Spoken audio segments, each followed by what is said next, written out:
Caleb Rhodes vio a la multitud antes de ver a su padre.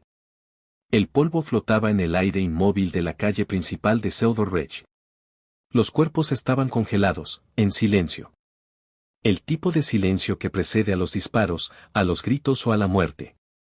Había estado a 3 millas de distancia, revisando la cerca, cuando un instinto soldado, un instinto que nunca murió del todo, le hizo girar su caballo hacia el pueblo. Algo andaba mal. Algo en el aire. La forma en que los pájaros dejaron de cantar. La forma en que el viento contuvo el aliento. Ahora entendía por qué. Jesse Crane tenía a Thomas Rhodes agarrado por el cuello de la camisa. Los pies del viejo apenas tocaban la tierra. La otra mano de Crane estaba levantada. Puño cerrado, listo para golpear. La multitud miraba. No hacía nada. Cobardes todos. Gente buena convertida en inútil por el miedo. La mano de Caleb fue hacia su rifle. Viejo hábito. Hábito de guerra. Del tipo que regresaba en momentos como este, quisieras o no. 6 años desde Appomattox. 6 años intentando olvidar. Intentando ser algo distinto al soldado que había matado a 23 hombres antes de cumplir los 22. Pero la cara de su padre se estaba poniendo roja. Crane se reía. La multitud miraba. Y Caleb Rhodes sintió que esa vieja frialdad conocida se instalaba en su pecho. El lugar donde antes vivía la misericordia, antes de que la guerra la quemara por completo. Desmontó, lento, deliberado. Cada paso medido. El rifle en la mano derecha, colgando flojo, aún no amenazante, pero con una promesa en la forma en que se movía. Promesa escrita en la rigidez de sus hombros y en el silencio de sus botas sobre la tierra compacta. La multitud se abrió sin que se lo pidieran, porque reconocieron a la muerte cuando la vieron caminar. Pero antes de que descubramos qué pasa después, si estás disfrutando la historia, dale al botón de me gusta. Y si aún no te has suscrito, asegúrate de hacerlo. Deja un comentario diciendo desde qué país estás escuchando. Me encanta ver hasta dónde viajan estas historias del lejano oeste por el mundo. Ahora quédate conmigo hasta el final, porque lo que viene te va a sorprender. Jesse Crane era buscado en 3 territorios. $2,000 por su cabeza. Vivo o muerto, a los Marshalls les daba igual. 8 hombres asesinados en 4 años. La mayoría baleados por la espalda, algunos torturados antes, todos por dinero o por placer, o por el simple hecho de que a Crane le gustaba ver morir a los hombres. Había llegado a Southern Ridge 2 días antes. Caballo agotado, cantimplora vacía, polvo pegado a la ropa como una mortaja. Los cazadores de recompensas lo seguían a un día de distancia. Lo suficientemente cerca como para olerlo, pero no lo suficiente como para atraparlo. Todavía no. Necesitaba descanso, agua, un lugar donde esconderse hasta que los cazadores se rindieran o se distrajeran con una presa más fácil. Pueblos como Southern Ridge eran buenos para esconderse, lo bastante pequeños como para que los forasteros no llamaran demasiado la atención, lo bastante moribundos como para que la gente estuviera demasiado ocupada con sus propios problemas como para hacer preguntas sobre los tuyos. La plata que le había dado nombre al pueblo se había agotado 5 años atrás. Ahora solo quedaban 200 almas tercas aferrándose a los recuerdos y negándose a admitir que ya eran fantasmas. Thomas Rhodes llevaba las caballerizas. Las había llevado durante 40 años, desde antes de que Southern Ridge descubriera la plata. Desde antes del auge y del desplome y del lento deterioro que dejó edificios vacíos, calles silenciosas y futuros inciertos. Tenía 65 años, viudo desde hacía 3, manos nudosas por décadas de trabajo, espalda encorvada pero no rota, orgullo todavía intacto aunque todo lo demás se estuviera desmoronando. Crane quería que le dieran de comer, cepillaran y guardaran su caballo. Quería que lo hicieran inmediatamente. Quería que lo hicieran gratis, porque hombres como Crane creían que el mundo les debía servicio. Que su reputación era moneda de cambio. Que el miedo era lo mismo que el respeto. Thomas se había negado. Con educación, con firmeza, como se niegan los hombres honrados a las exigencias irracionales. $2 por la comida y el establo, 4 si quieres que lo cepillen. Esa es la tarifa. Igual para todos. Error grave. Tal vez error mortal. Porque Crane no entendía la negativa. No entendía la palabra, no, cuando venía de hombres que él consideraba inferiores, lo cual era todo aquel que no le estuviera apuntando con un arma a la cabeza.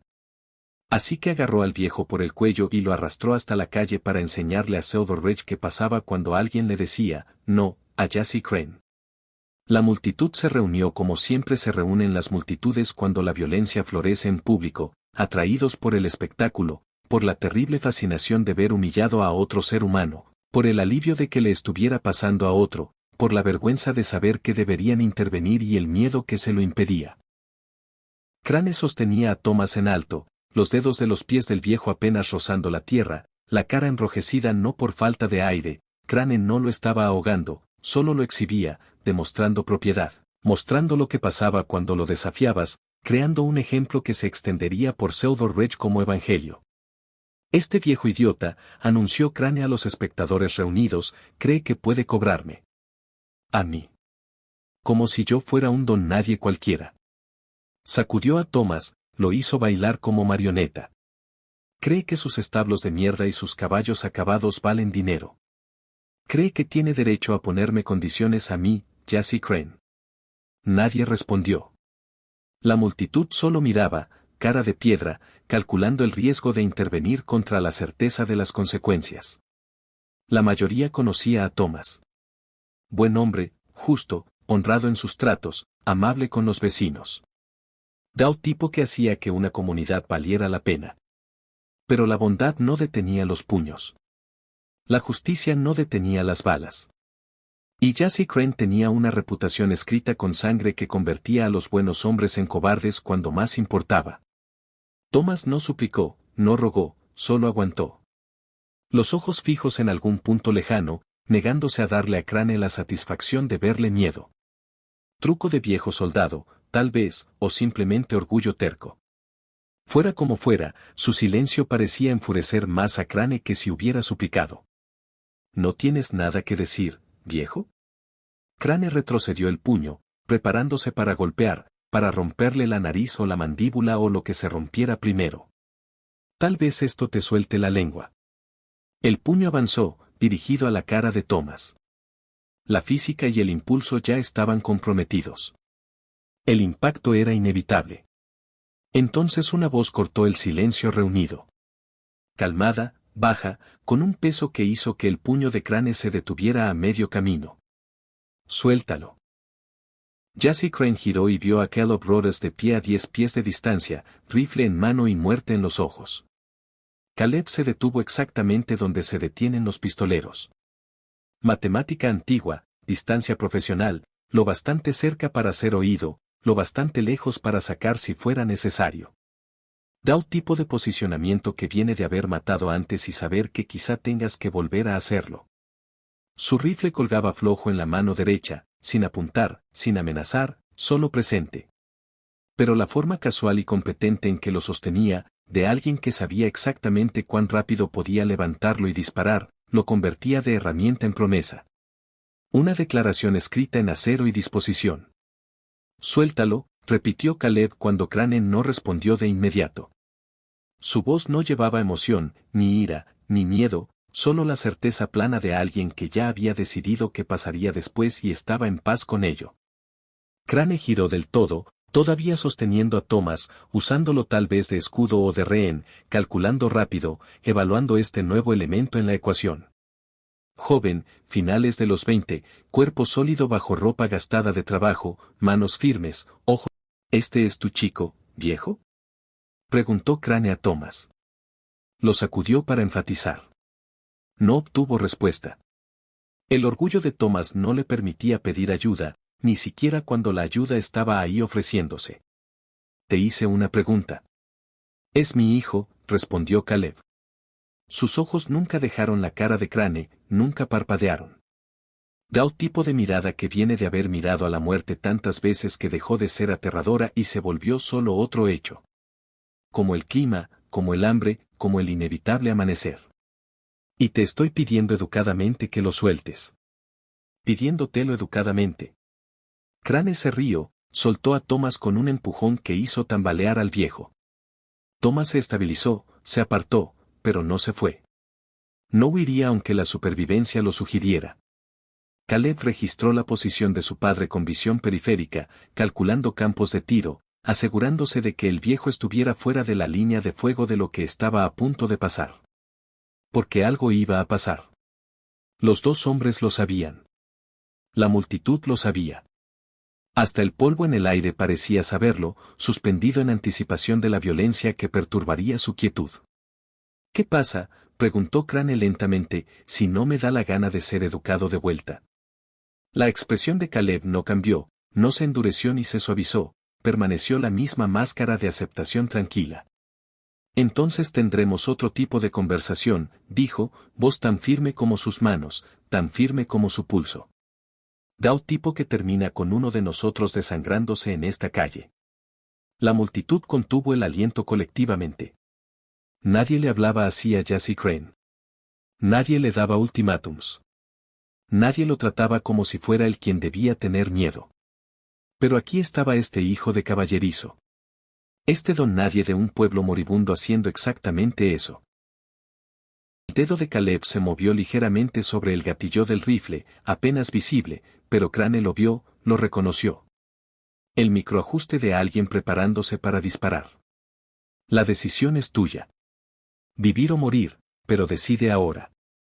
La mano de Crane bajó hacia su arma. No rápido, no lento, solo comprometido.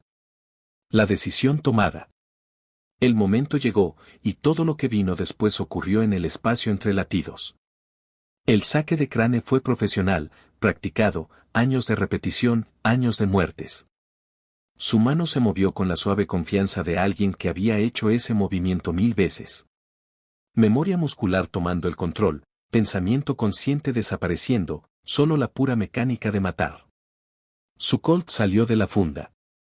Rápido. Genuinamente rápido. Subiendo, dedo buscando el gatillo, mente ya viendo la trayectoria de la bala, ya viendo caer a Caleb, ya planeando qué vendría después, hacia donde cabalgar, cómo desaparecer antes de que llegara la ley. Pero Caleb no esperó a que el saque se completara. No se quedó ahí como un héroe de novela barata dándole a su oponente una oportunidad justa. Justo era para los tribunales. Justo era para la civilización. Esto era supervivencia, y la supervivencia tenía reglas distintas que la guerra había grabado a fuego en sus huesos. Levantó el rifle, ya en sus manos, ya apuntando aproximadamente en la dirección correcta. Solo necesitaba el pequeño ajuste, la mínima corrección que separaba el fallo del acierto. Vida de muerte. Su dedo apretó el gatillo sin pensamiento consciente. Puro instinto, puro entrenamiento, puro soldado. ¡Bam! El disparo retumbó, la bala alcanzó a Crane en el centro del pecho. Corazón muerto o lo bastante cerca como para que la precisión médica no importara.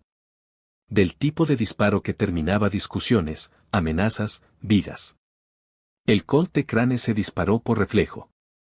Su dedo ya estaba en el gatillo, las vías neurales ya comprometidas, pero su puntería se había ido. Los hombres moribundos no disparan recto, no enfocan, no pueden hacer nada salvo registrar la sorpresa de que la muerte haya llegado para ellos después de tantos años llevándola a otros. Su bala golpeó la tierra a 5 pies de Caleb. Inofensiva, sin sentido, solo ruido y furia que no significaban nada salvo fracaso.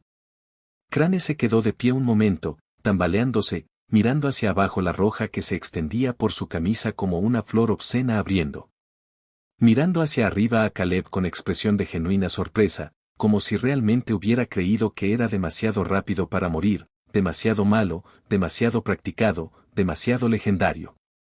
Tú, empezó a decir. La sangre le llenó la boca. Las palabras se ahogaron. Cayó primero de rodillas como hombre en oración, luego de bruces. Y Jesse Crane no se movió más. Silencio.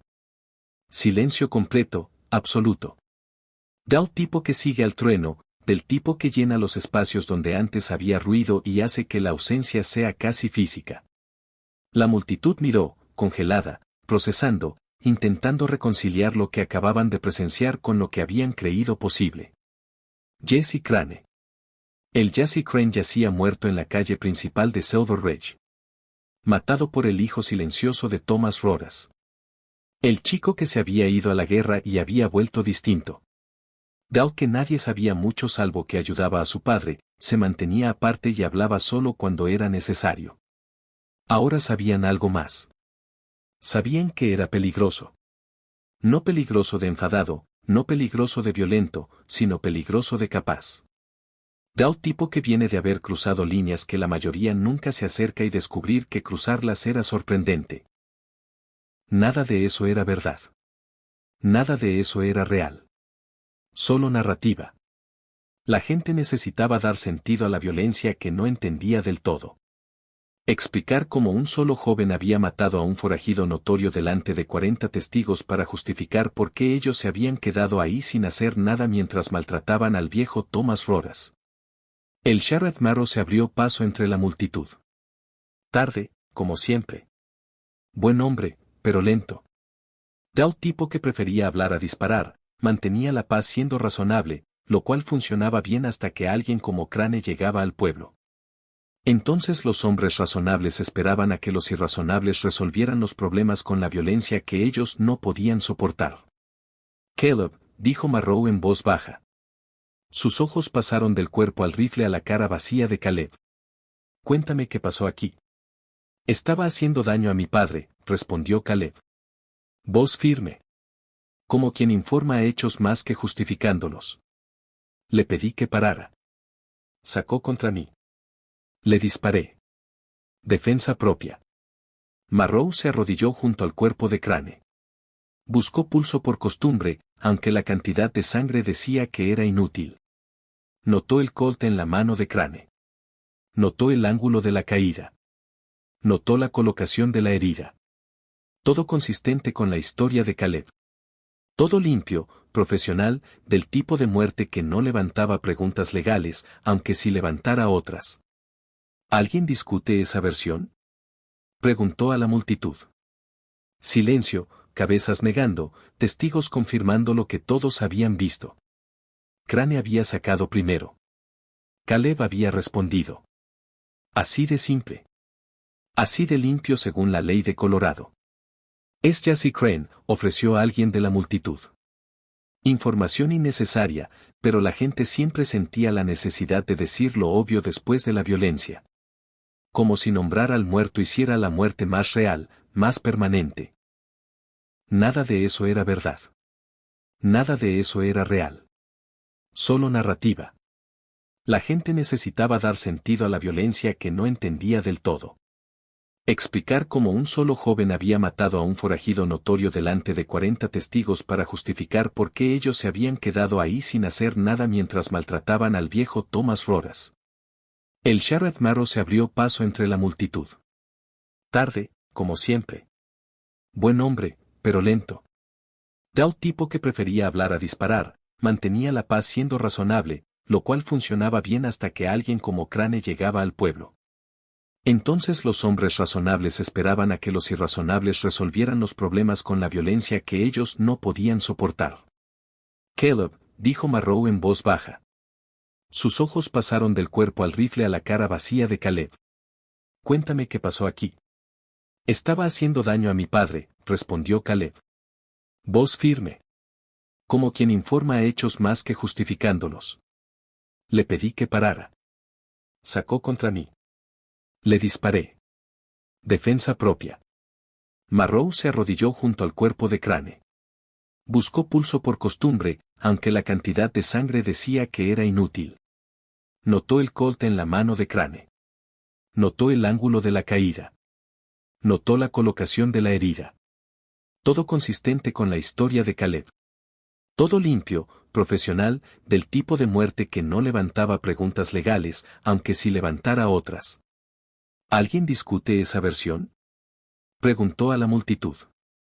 Silencio, cabezas negando, testigos confirmando lo que todos habían visto. Crane había sacado primero. Caleb había respondido. Así de simple. Así de limpio según la ley de Colorado.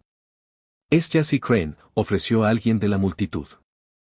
Información innecesaria, pero la gente siempre sentía la necesidad de decir lo obvio después de la violencia.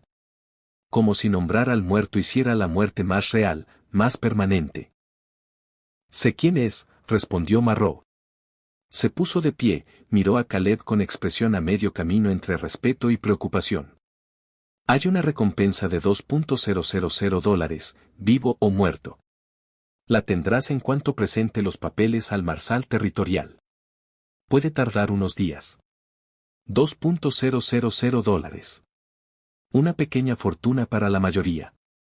Dinero que cambia vidas. Pago inicial de un futuro.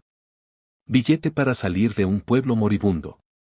Pasaje a algún lugar que no se estuviera desvaneciendo lentamente en recuerdo y polvo». Caleb no sintió nada al respecto. El dinero no borraba lo que acababa de hacer. No devolvía a los 23 hombres que había matado en la guerra. No hacía que el 24 fuera más fácil de cargar, solo lo hacía más caro. Ponía precio a un cadáver. Convertía el matar en mercancía de una forma que de algún modo lo empeoraba aunque la muerte hubiera sido justificada. «Quédatelo», dijo Caleb. «Úsalo para el fondo del pueblo, arreglar la escuela, lo que sea». «Hijo, es mucho dinero para». «No lo quiero. No lo maté por dinero. Lo maté porque tuve que hacerlo, porque no me dejó opción. Pero no voy a cobrar por ello». Se volvió hacia su padre, que lo miraba como si lo viera por primera vez, como reconociendo algo que siempre había sospechado pero nunca había confirmado hasta ahora. Thomas Rhodes había sabido que su hijo había ido a la guerra. Sabía que había peleado. Sabía que había sobrevivido a batallas que mataron a miles. Pero saber intelectualmente que alguien había matado y verlo hacerlo eran cosas distintas. Teoría versus práctica, abstracto versus concreto. El abismo entre ambas medido en sangre, humo de pólvora y la terrible eficiencia con la que Caleb había terminado con Jassy Crane. Ahora Thomas entendía algo que antes solo había sospechado: su hijo era peligroso. No del modo en que lo son los hombres enfadados, ruidosos, obvios y fáciles de evitar, sino del modo en que lo son ciertos animales, silenciosos, capaces, conteniendo una violencia que permanecía enrollada hasta que se necesita. Tal vez no. Pero un hombre tiene que tener algo de orgullo. Caleb miró el cuerpo, la sangre filtrándose en el polvo, la finalidad de la muerte, la forma ordinaria en que terminaba la violencia, no con fanfarria ni significado, sino con simple cese. Corazón que se detiene, cerebro que se apaga, persona que se convierte en cadáver, cadáver en recuerdo, recuerdo en historia. El orgullo no vale mucho si no estás vivo para conservarlo, dijo Caleb. Palabras duras, palabras verdaderas, palabras que venían de haber visto a cientos de hombres morir por orgullo o por banderas o por causas que apenas entendían. La guerra había enseñado que la vida era preciosa y el orgullo barato, y que la línea entre ambos estaba escrita con sangre que se secaba marrón bajo el sol. Thomas puso la mano en el hombro de Caleb, sintió la tensión que aún quedaba ahí, la disposición enrollada que no se había liberado del todo aunque la amenaza ya hubiera pasado. «Sé que te costó algo hacer eso. Estoy agradecido, más de lo que puedo decir». Si le había costado, más de lo que Thomas podía entender. Porque cada vez que Caleb mataba, una parte de él también moría. La parte que creía que podía ser algo distinto a lo que la guerra había hecho de él. Enterraron a Jassy Crane a la mañana siguiente. Tumba sin nombre al borde del pueblo, donde el cementerio se fundía con el matorral. Sin ceremonia, sin dolientes, solo el sepulturero, el hoyo y el cuerpo envuelto en lona porque nadie quería gastar un ataúd en un hombre como ese. Caleb miró desde lejos. No sabía por qué. No le debía nada a Crane. No sentía culpa. El disparo había sido justo, limpio, necesario. Pero miró igual. Tal vez para verlo terminado. Para ser testigo del capítulo final, para saber que la muerte había ocurrido de verdad y no era solo un recuerdo que lo seguiría. El sepulturero llenó el hoyo. Tierra cayendo sobre la lona, cubriendo la cara, cubriendo la sangre, cubriendo la prueba de que Jassy Crane había existido alguna vez. En un año, L. La mayoría de los hombres que Caleb había matado en la guerra estaban enterrados así. Tumbas desconocidas, nombres desconocidos, futuros desconocidos que terminaban en suelo anónimo. Esa noche se sentó en el porche de la pequeña casa detrás de las caballerizas. Su padre estaba dentro, durmiendo o intentándolo. El viejo había estado callado todo el día, procesando, ajustándose a la nueva comprensión de su hijo, reconciliando al chico que se había ido a la guerra con el hombre que había vuelto. Caleb limpió su rifle, metódico, memoria muscular practicada de 1000 noches en campamentos, trincheras, fortificaciones improvisadas hechas de cualquier tierra o madera que pudiera apilarse entre tú y las balas enemigas. El ritual era reconfortante. Daba a sus manos algo que hacer, a su mente algo en que concentrarse además del recuerdo de Crane cayendo, de la sangre extendiéndose, de la vida terminando porque él la había terminado. La guerra había terminado en 1865, 6 años atrás. Pero no había terminado para él. No había terminado para ninguno de ellos, en realidad. Los hombres volvían a casa y descubrían que ya no encajaban. Saltaban con ruidos fuertes, veían caras enemigas en las multitudes, se despertaban sudando y buscando armas que ya no estaban. Había matado a 23 hombres en la guerra, ahora 24. Y la cuenta se sentía más pesada de lo que debería por acciones que habían sido todas justificadas, todas necesarias, todas lo correcto en su momento. Caleb recordaba las caras de 5. El resto se fundían en una masa de uniformes grises y ojos aterrados y la simple matemática de la supervivencia. Él o ellos, matar o morir. Nada de moral más allá de esa ecuación básica. Nada de tiempo para filosofía cuando volvía. Pero los 5 que recordaba eran distintos. Muertes personales. Lo bastante cerca como para ver sus ojos. Lo bastante cerca como para verlos comprender que se estaban muriendo. Lo bastante cerca como para oír sus últimas palabras si las tenían. Esos 5 lo perseguían de formas que los otros 18 anónimos no. Jassy Crane sería el sexto, se uniría a la colección, aparecería en sueños y momentos de silencio y recuerdos inesperados disparados por polvo o humo de pólvora o la forma en que la luz del sol caía en ciertos ángulos. Los fantasmas no se desvanecían, no disminuían con el tiempo, solo se acumulaban. Se apilaban como sedimento, capas de hombres muertos presionando hacia abajo. Terminó de limpiar el rifle, lo dejó a un lado, miró la oscuridad más allá del porche. Las montañas eran formas negras contra un cielo ligeramente menos negro. Las estrellas empezaban a aparecer, testigos indiferentes y eternos de toda la violencia que los humanos cometían y que no ofrecían juicio. Solo observación silenciosa desde distancias medidas en años luz. En algún lugar allá afuera había más hombres como Crane. Más hombres que eventualmente necesitarían ser matados. Más situaciones donde la matemática se reduciría a violencia o muerte. Más momentos en que todo su intento de ser algo distinto fracasaría y el soldado emergería y la sangre fluiría. Eso era lo que más le asustaba. No el matar en sí, sino lo fácil que era. Lo natural que se sentía en el momento. Como sus manos no temblaban y su conciencia no susurraba y su cuerpo se movía con eficiencia practicada que hacía de la muerte algo casi mundano. La guerra había hecho eso, tallar la excitación, reemplazarla con instinto que te mantenía vivo y te hacía peligroso. Tenía 28 años. Si llegaba a viejo, poco probable para hombres como él, le quedaban quizás 50 años. 50 años cargando fantasmas. Y si hoy era indicación, la colección solo crecería. Esa noche soñó con... La mayoría de las versiones eran erróneas en detalles, pero correctas en conclusión. Crane se había ido. La amenaza que representaba había sido neutralizada. Se reclamaron $2.000 de recompensa, y Caleb Rhodes se había convertido en el tipo de nombre que los hombres susurraban. Silver Ridge volvió a su lenta muerte. La emoción del tiroteo se desvaneció en solo otra historia más. Otra pieza de la historia del pueblo para contar a los recién llegados que no llegarían porque pueblos como este no tenían futuro más allá de la memoria y la terca negativa a admitir que ya eran fantasmas.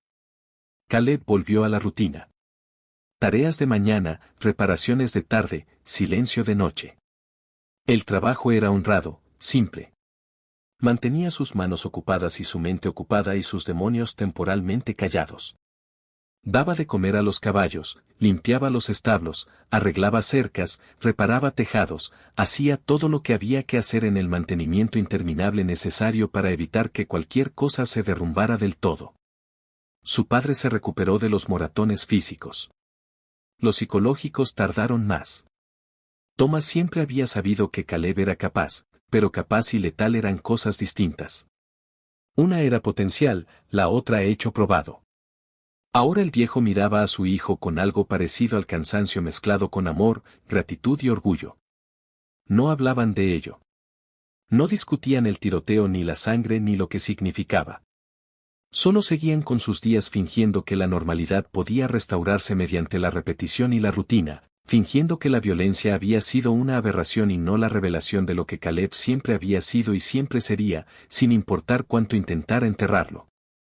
Pasaron 3 semanas. Luego 4.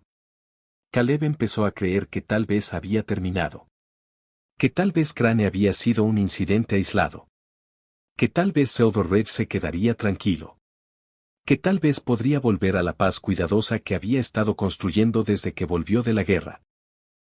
Entonces llegó el escritor, joven, quizá 20 años, ojos furiosos, mano descansando en su revólver, preguntando por el pueblo por Caleb Rhodes, y todos los que lo vieron supieron exactamente para qué había venido. Amigos, antes de seguir, quiero decir algo.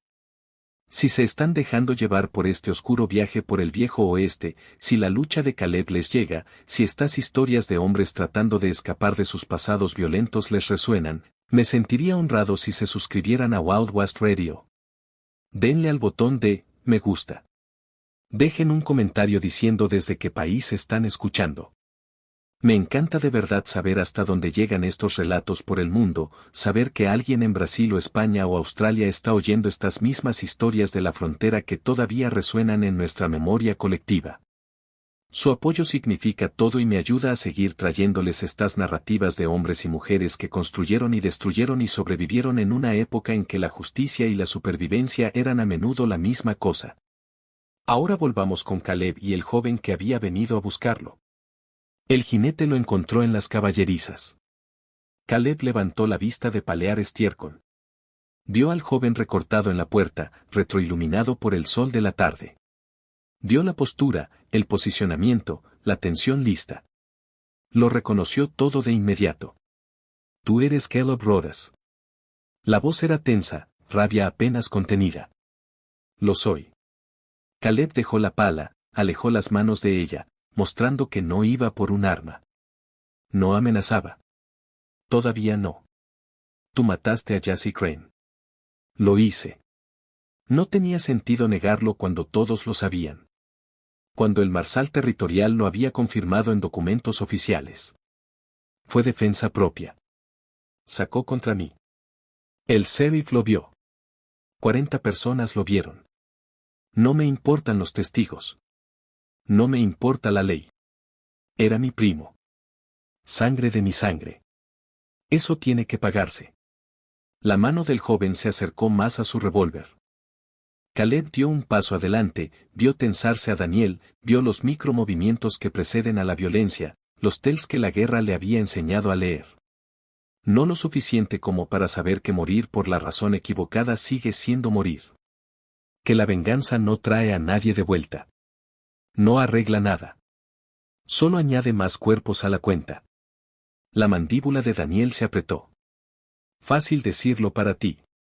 Tú sigues de pie. Mi primo está bajo tierra. Tu primo sacó contra mí delante de testigos. Forzó mi mano. No vine al pueblo buscando pelea. Solo vine a impedir que hiciera daño a mi padre. Él tomó la decisión que lo llevó a la muerte. La misma decisión que estás a punto de tomar si no te vas. No puedo irme. La familia. La familia espera que tires tu vida por los suelos, lo interrumpió Caleb. Que mueras por un hombre buscado en 3 territorios, que mató a 8 hombres, algunos a sangre fría. Ese es el legado que quieres morir defendiendo. La mano de Daniel tembló ligeramente. No era miedo. Era incertidumbre. El instante de duda que separa a los comprometidos de los suicidas. El momento en que los hombres comprenden que la charla está terminando y las consecuencias están comenzando. Que las decisiones tomadas en la ira tienen precios que se pagan con sangre. Seguía siendo familia, dijo Daniel. Pero la convicción era más débil ahora, resquebrajándose bajo el peso de la lógica y la autoconservación. Entonces honralo viviendo, respondió Caleb. Vete a casa. Dile a tu familia que ya se recibió lo que se ganó. Diles que no quiero más sangre. No quiero añadir tu nombre a la lista que cargo. Pero si sacas, te mataré. Rápido, limpio, y tu familia mandará a otro. Y lo mataré. Y no parará hasta que todos los que lleven tu apellido estén muertos o yo lo esté. ¿Eso es lo que quieres? La mano bajó. No rendición. Solo decisión de no morir hoy. Daniel montó su caballo, se fue, sin mirar atrás. Y Caleb Rhodes se quedó solo en las caballerizas, preguntándose cuántas veces más tendría que. El viejo oeste fue construido por gente que intentaba sobrevivir. A veces con honor, a veces sin él, pero siempre a un costo medido en cicatrices, tanto visibles como invisibles. Hombres como Caleb Rhodes nos recuerdan que volver de la guerra no significa dejarla atrás. Que la violencia tiene un peso que crece en vez de disminuir con el tiempo. Si esta historia los conmovió, les agradecería su me gusta y su suscripción a Wild West Radio. Hasta que nos volvamos a encontrar en el próximo viaje, manténganse a salvo allá afuera, en cualquier frontera que llamen hogar.